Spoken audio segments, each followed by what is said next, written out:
नमस्कार, सत्यहिंदी.com में आपका स्वागत है। मैं हूं मुकेश कुमार। तो दोस्तों, शुरू करते हैं आज का सुनिए सच। आज की खास खबरों पर नजर डालते हुए, ट्विटर मानेगा भारतीय कानून मगर बोलने की आज़ादी पर झुकेगा नहीं। राहुल के ट्वीट पर हर्षवर्धन ने खोया आपा, उन्हें और कांग्रेस को बताया गिद्ध। लक्षद्वीप में बदलाव के प्रस्तावों का विरोध, प्रशासक प्रफुल्ल पर बीजेपी भी बटी। केंद्र ने वैक्सीन की कमी को बताया कोरा झूठ, राज्यों के आरोप किए खारिज। बिहार बीजेपी अध्यक्ष ने कहा रामदेव योगी नहीं, योग के कोका कोला है। खास खबरों पर नजर डालने के बाद अब वक्त है आज की बड़ी खबरों के विस्तार से विश्लेषण का। इसलिए सबसे पहले लेते हैं आज की सबसे अहम खबर। सोशल मीडिया कंपनी ट्विटर ने इस पर आपत्ति जताई है, चिंता जताई है कि भारत में काम कर रहे उसके कर्मचारियों को डराने धमकाने की कोशिशें की जा रही हैं। बीजेपी प्रवक्ता संबित पात्रा के कांग्रेस टूल किट से जुड़े ट्वीट को कंपनी ने मैनिपुलेटेड मीडिया की श्रेणी में डाल दिया था, जिसके बाद दिल्ली पुलिस की विशेष शाखा के लोग ट्विटर के दिल्ली व गुड़गांव स्थित दफ्तर पहुंच गए थे।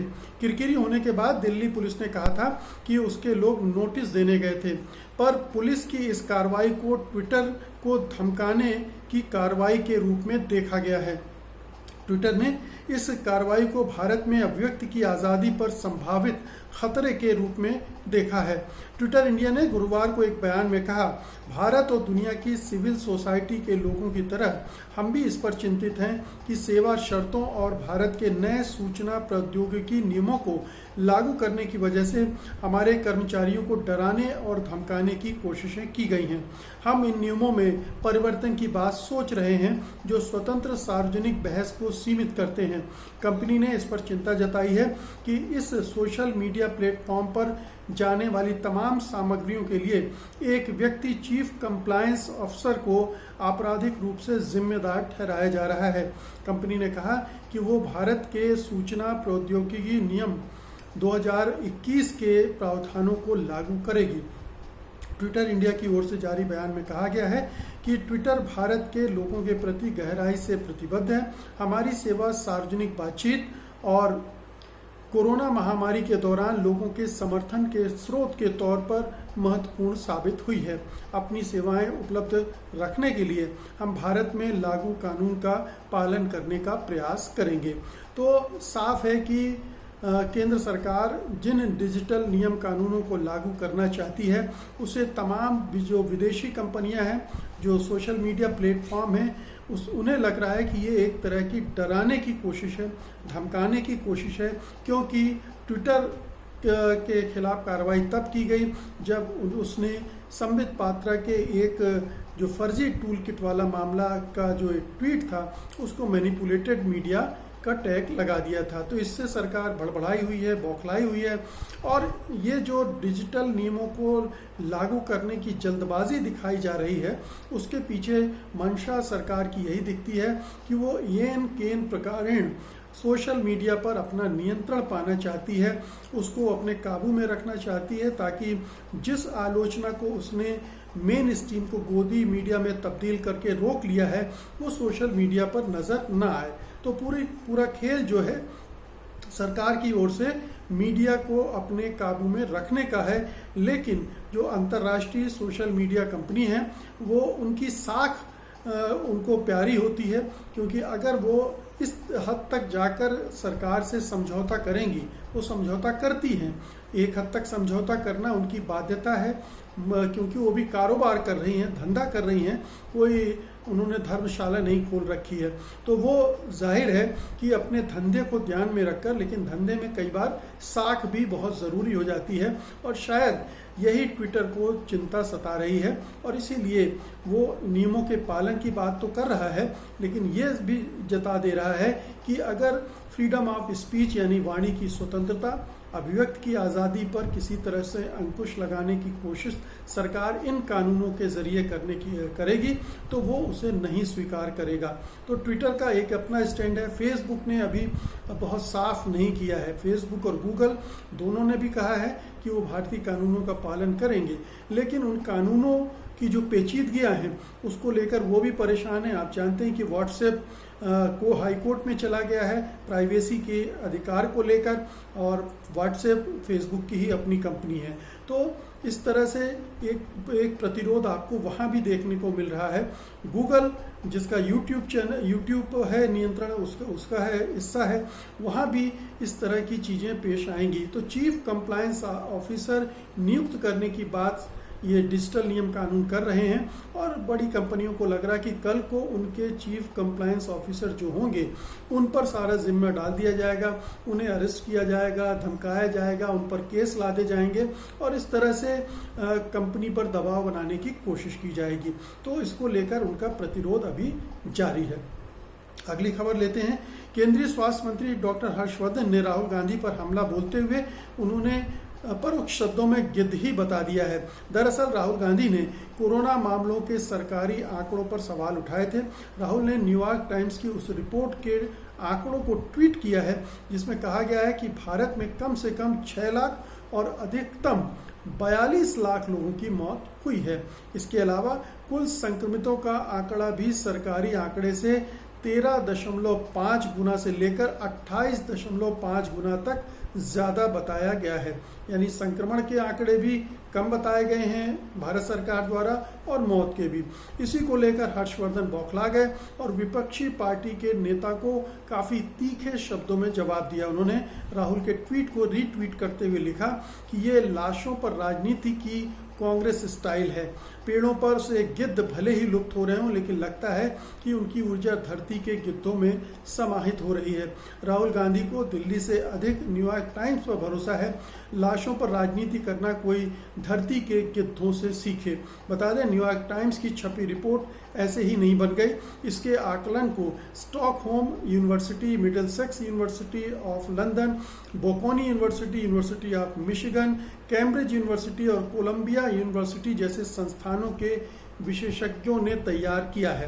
न्यूयॉर्क टाइम्स का आकलन भारत में स्वास्थ्य विभाग द्वारा जारी किए गए आंकड़ों का भी इस्तेमाल करता है, लेकिन सबसे प्रमुख तौर पर इसने सीरो सर्वे की रिपोर्ट को आधार बनाया है। इसने भारत में कराए गए 3 सीरो सर्वे यानी देशव्यापी एंटीबॉडी टेस्ट के नतीजों का इस्तेमाल किया है। तो ये आंकड़े राहुल गांधी ने नहीं गढ़े हैं, ये आंकड़े जो विशेषज्ञ लोग हैं, दुनिया भर की बड़ी यूनिवर्सिटी हैं, उन्होंने रिसर्च के जरिए और भारत सरकार द्वारा जो यहाँ परीक्षण कराए गए उनके आधार पर ये कहा है।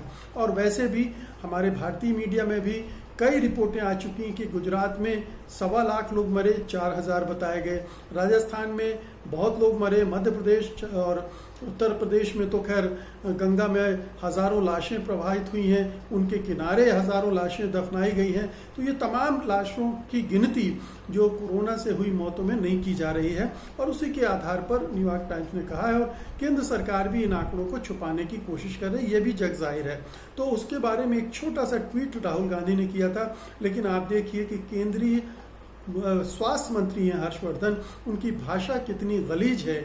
वो सार्वजनिक संवाद की भाषा नहीं हो सकती है। विपक्षी दल के नेताओं के प्रति इस तरह की भाषा का इस्तेमाल करना एक बहुत ही निहायत घटियापन है, जो कि भारतीय राजनीति के घटिया होते जाने का एक और संकेत है।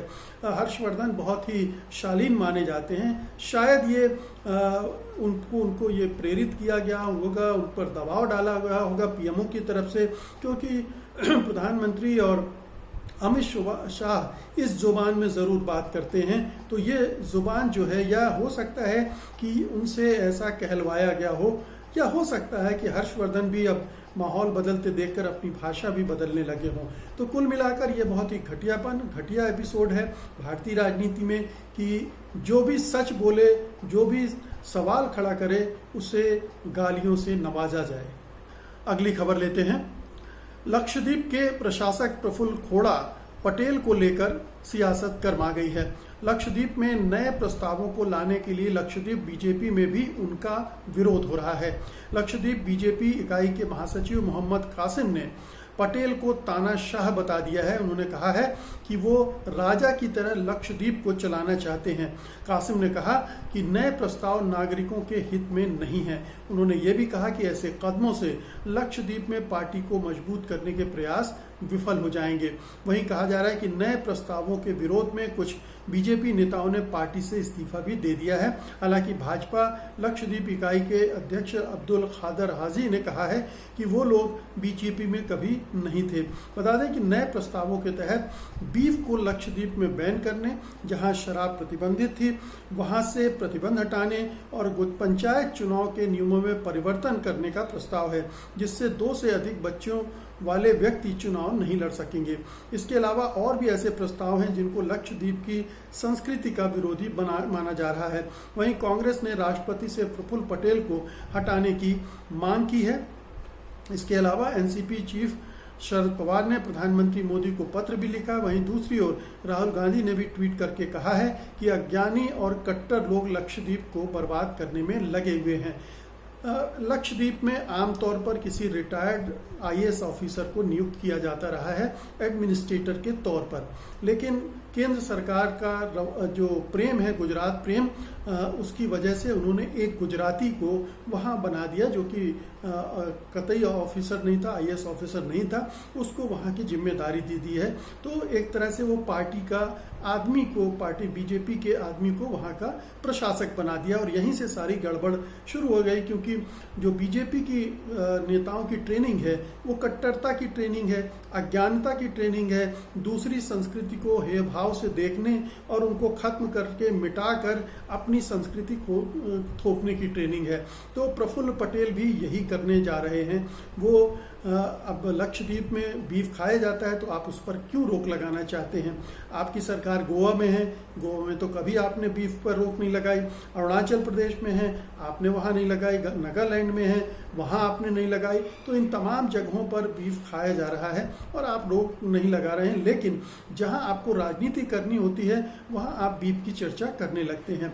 और ये बहुत ही दुर्भाग्यपूर्ण है कि इस तरह से इन चीज़ों का इस्तेमाल राजनीतिक लक्ष्यों का कर रहा है। लक्षद्वीप शांतिपूर्ण जगह है, वहाँ सीधे साधे लोग बसते हैं, लेकिन इस तरह से कटुता फैलाना, नफरत फैलाना, हिंसा का वातावरण बनाना और एक हिंदुत्ववादी संस्कृति को थोपना, ये बहुत ही अस्वीकार्य है। इसका विरोध हो रहा है, होगा ही, और प्रफुल्ल पटेल को तुरंत वहाँ से हटाया जाना चाहिए और एक किसी समझदार ब्यूरोक्रेट को वहाँ पर नियुक्त करना चाहिए जो कि वहाँ जिस तरह की संस्कृति है उसमें छेड़छाड़ किए बिना जो उसके विकास के लिए काम कर सके। अगली खबर लेते हैं।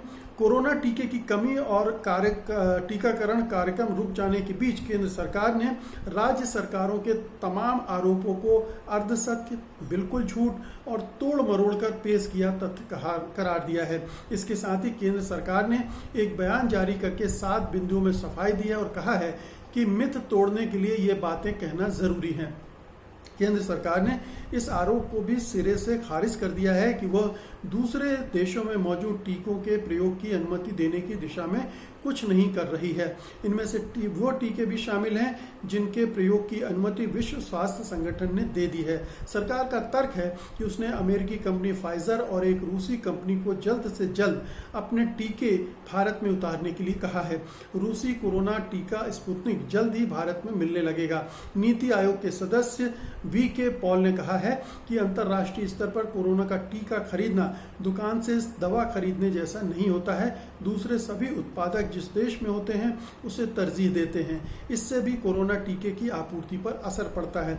उन्होंने ये भी कहा है कि इसके बावजूद सरकार विदेशी कंपनियों से टीका खरीदने की बात कर रही है। तो सरकार अब लीपापोती पर आ गई है, उसकी पोल पट्टी खुल गई है। ये सब जानते हैं कि टीके की क्राइसिस जबरदस्त है। ये कोई झूठ नहीं है, ये कोई सरकार द्वारा फैलाया गया प्रोपेगेंडा नहीं है।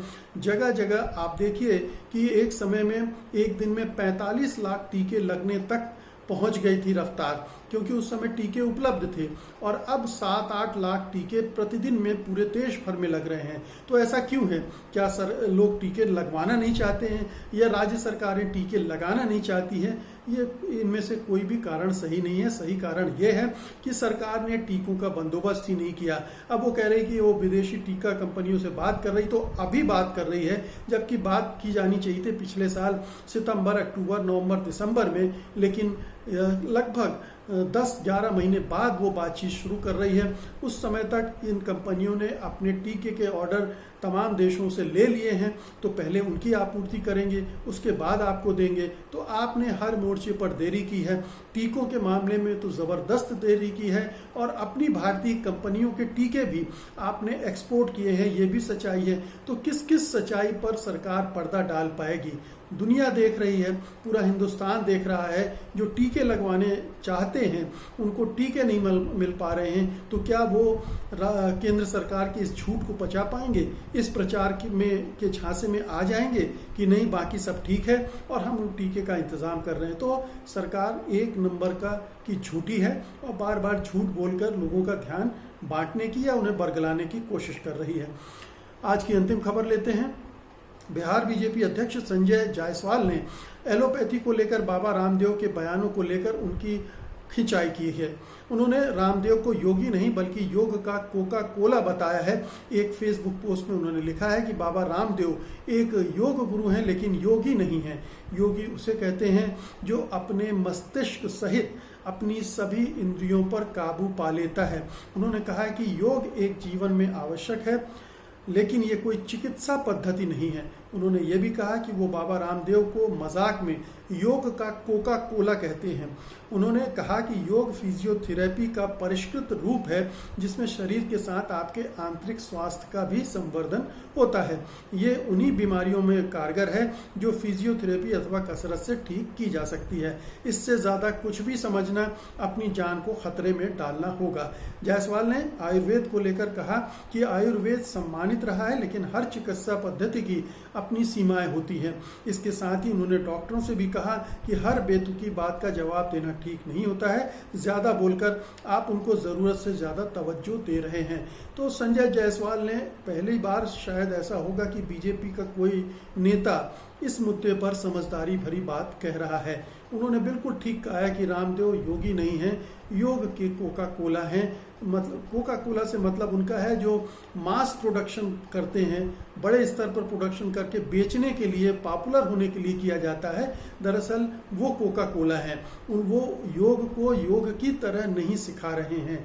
योग एक बड़ी चीज़ है, उसको उन्होंने बहुत हल्का और बौना बना दिया है इस तरह से उसको पेश करके। तो और दूसरी बात यह है कि वो खुद भी योगी नहीं है। ये कहना चाहते हैं योग सिखाना अलग बात है, लेकिन योगी होना अलग बात है। कोई भी योगी इस तरह की भाषा में बात नहीं करता जिस तरह की भाषा में रामदेव करते हैं।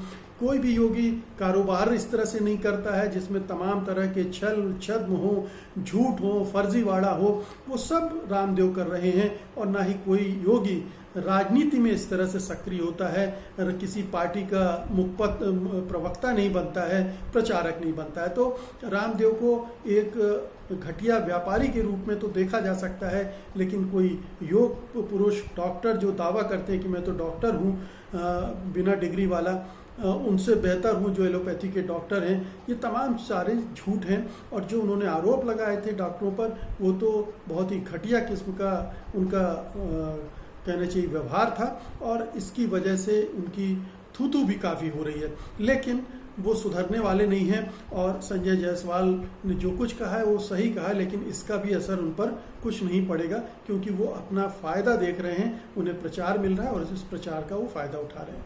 तो दोस्तों, ये थी आज की खास खबरें और उनका विश्लेषण। उम्मीद है कि आपने इन्हें पसंद किया होगा और आप इस वीडियो को लाइक भी करेंगे और बड़े पैमाने पर शेयर भी करेंगे। अब मुझे अनुमति दीजिए, कल मैं फिर हाजिर होऊंगा कल की खास खबरों के साथ, उनके विश्लेषण के लिए। तब तक के लिए नमस्कार, जय हिंद। सत्य हिंदी का ऐप डाउनलोड करें गूगल प्ले स्टोर पर।